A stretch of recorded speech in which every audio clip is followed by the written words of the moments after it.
Assalamualaikum warahmatullahi wabarakatuh. Perkenalkan, nama saya Tasyani Solherani, nomor urut 18. Di sini saya berperan sebagai pemateri pertama. Perkenalkan, saya atas nama Anissa Marjima, nomor urut 17, selaku pemateri kedua. Nama saya Arif Amin, nomor urut 16. Saya sebagai pemateri ketiga. Kami dari kelompok 619 MPI 2 Manajemen Sumber Daya Manusia akan memaparkan materi kami, yaitu motivasi dan produktivitas kerja.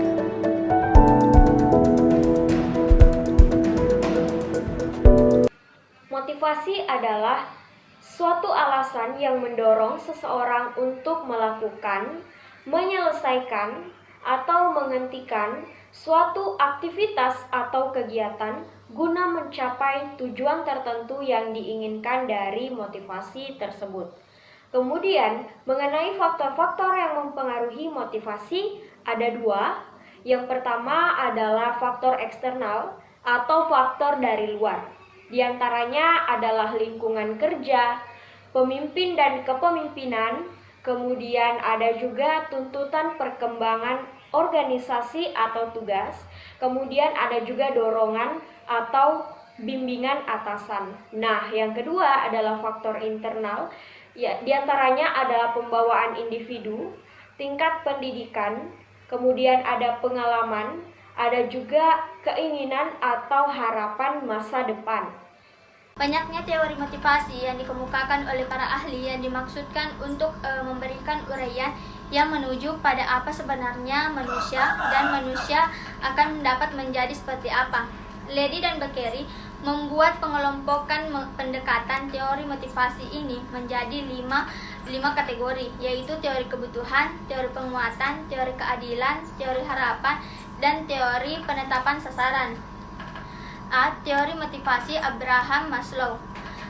Abraham Maslow pada tahun 1943 sampai dengan 1970 mengemukakan bahwa pada dasarnya semua manusia memiliki kebutuhan pokok. Ia menunjukkan dalam 5 tingkatan yang berbentuk piramid, orang memulai dorongan dari tingkatan terbawah. 5 tingkatan kebutuhan itu dikenal dengan sebutan hierarki kebutuhan Maslow.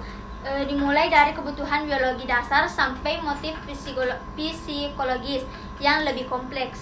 Kebutuhan pada suatu peringkat paling tidak harus terpenuhi sebagian sebelum kebutuhan pada peringkatan berikutnya penentu tindakan yang penting.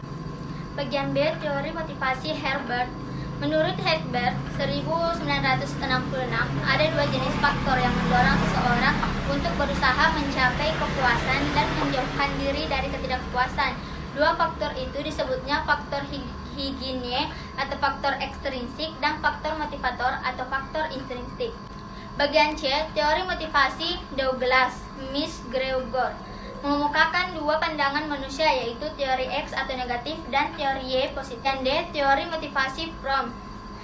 Teori dari Fromm pada tahun 1964 tentang cognitive theory of motivation menjelaskan mengapa seseorang tidak akan melakukan sesuatu yang ia yakini ia tidak dapat melakukannya, sekalipun hasil dari pekerjaan itu sangat dapat ia inginkan.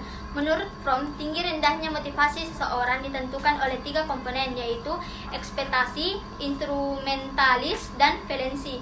Bagian M, achievement, teori achievement MC Cleland pada tahun 1961 yang dikemukakan oleh Celan mengatakan bahwa ada 3 hal penting yang menjadi kebutuhan manusia, yaitu pertama, need for achievement atau kebutuhan akan prestasi, kedua, need for appreciation, kebutuhan akan hubungan sosial atau hampir sama dengan sosial.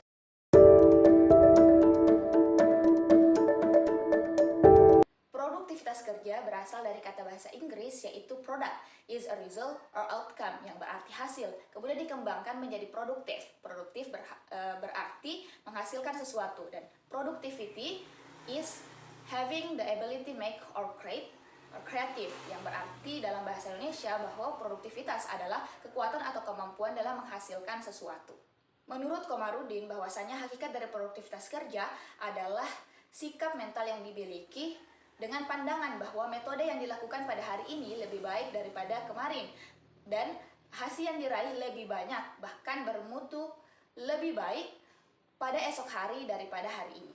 Sedangkan menurut Sondang Pesiagian bahwasanya produktivitas kerja adalah kemampuan memperoleh manfaat yang sebesar-besarnya dari sarana dan prasarana yang tersedia sehingga menghasilkan output yang optimal dan semaksimal mungkin.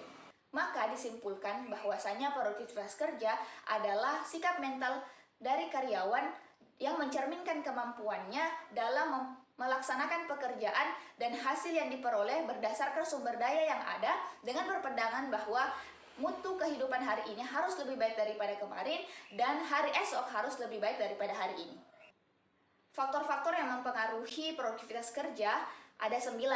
Yang pertama adalah mental dan fisik karyawan. Bahwasanya dengan mental dan fisik yang baik ataupun dengan kesehatan yang mumpuni dapat menghasilkan sesuatu produk ataupun dapat melakukan pekerjaannya dengan lebih baik.